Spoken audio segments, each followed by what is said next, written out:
Happy Friday, everyone. Welcome back to Psalms in Solitude, where we're walking through the Psalms together Monday through Friday during this coronavirus season when we're not able to gather together. Today's day 25, the last day of week 5.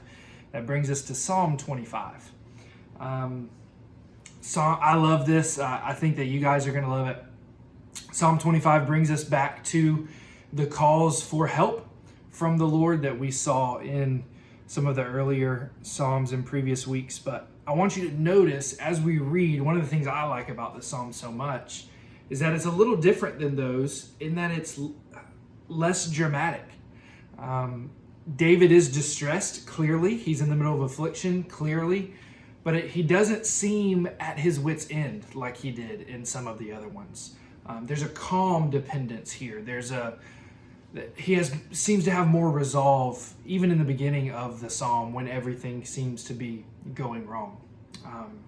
Remember back to those previous psalms when it seems like David is just one breath away from death, and if the Lord did not act, his life would be crushed. And this one's a bit different. We see him far more calm, and yet even still recognizes his need for the Lord. Another thing I want to point out before we read it that you won't notice reading it in English, this is an acrostic psalm, one of the acrostic psalms, meaning that each verse in this psalm starts with a successive letter of the Hebrew alphabet. Psalm 25 isn't as strict of an acrostic as some of the others. There's a couple that are omitted. I guess it just didn't fit in what he was trying to say. And then there are a couple that are repeated.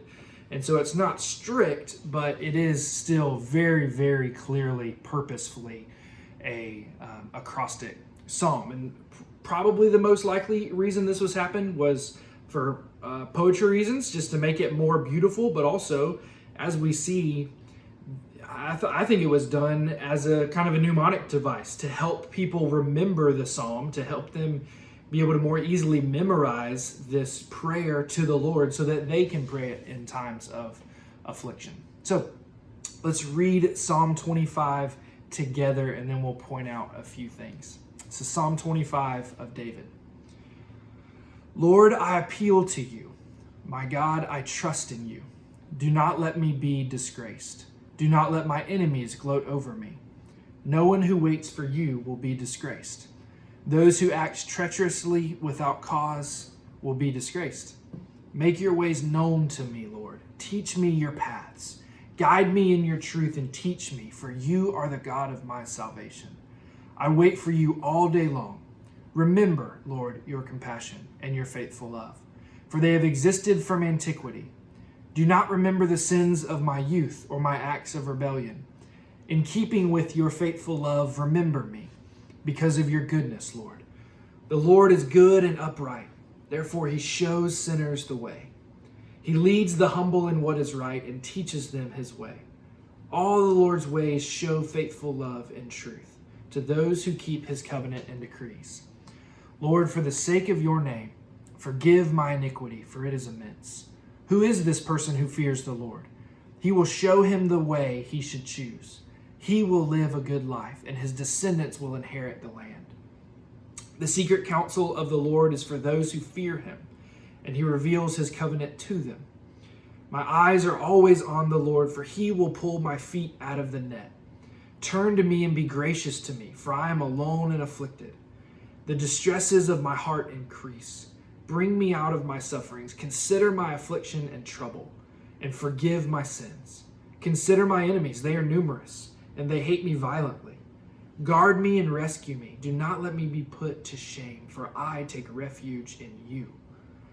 May integrity and what is right watch over me, for I wait for you. God, redeem Israel from all its distresses.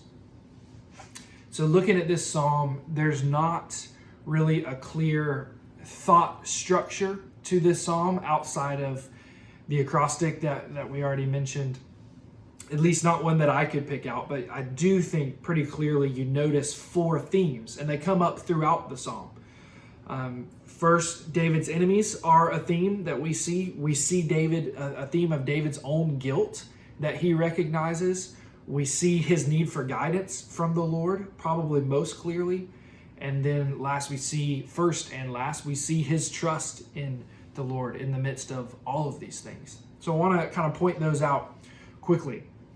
First, his enemies are pointed out in different ways throughout the psalm. They are the ones who act treacherously in verse 3. They are the ones who afflict him. He calls them numerous in verse 19. And they are many enough that he says, Lord, I need your rescue. I need you to rescue me.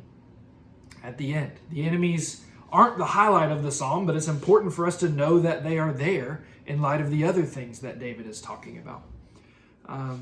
Which probably one of the biggest things is David's trust in the Lord. And I love the way he begins and ends the psalm with his trust in the Lord. Verse 1, Lord, I appeal to you, my God, I trust in you. Do not let me be disgraced. And then he ends, verse 21, may integrity and what is right watch over me, for I wait for you. God, redeem Israel from all its distresses.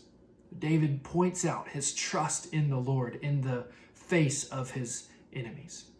Importantly here for us to point out, David recognizes his own guilt before the Lord. So he doesn't just need protection from his outside enemies, but he needs protection from himself and his own sinfulness. Verse 7, do not remember the sins of my youth or my acts of rebellion. In keeping with your faithful love, remember me. Because of your goodness, Lord, the Lord is good and upright. Therefore, he shows sinners the way. I feel like this perfectly describes my own life. You may feel the same way. I have rebelled against you. I have sinned against you. And yet, because of the Lord's faithful love and his goodness, he has shown a sinner like me the way of life, as David said. Praise God that even in David's sin and in my own sin, he has shown us the way. David points out how much his sin is in verse 11. Lord, for the sake of your name, forgive my iniquity, for it is immense. David recognizes his sin before the Lord and his need for the Lord to save him from that sin. And then all throughout the psalm, we see David is looking for guidance from the Lord. Verse 1, I appeal to you. Verse 4, make your ways known to me. Verse 5, guide me. 14, David desires the secret counsel of the Lord. Verse 16, turn to me. I think of all the themes, the most thorough throughout Psalm 25 is David's desire for guidance from the Lord. No matter the situation, no matter where the enemies are outside, inside, he needs the Lord to guide him through these distressing times. I think that Psalm 25 is such a helpful psalm for us to pray. Exactly for the reason I pointed out in the beginning. It's not as drastic as the others. I think sometimes we're pulled away from the Psalms because we're like, man, my life's not that bad. It wasn't nearly as bad as theirs were. And I think Psalm 25 is more relatable than some of the other Psalms, at least on its face, because we recognize David is in distress. We recognize that he is in affliction. But he's saying things that we have said. He's saying things that I, in my own prayer time, have said to the Lord. Sin from within, sin from without, needing guidance from the Lord, and then these proclamations of trust.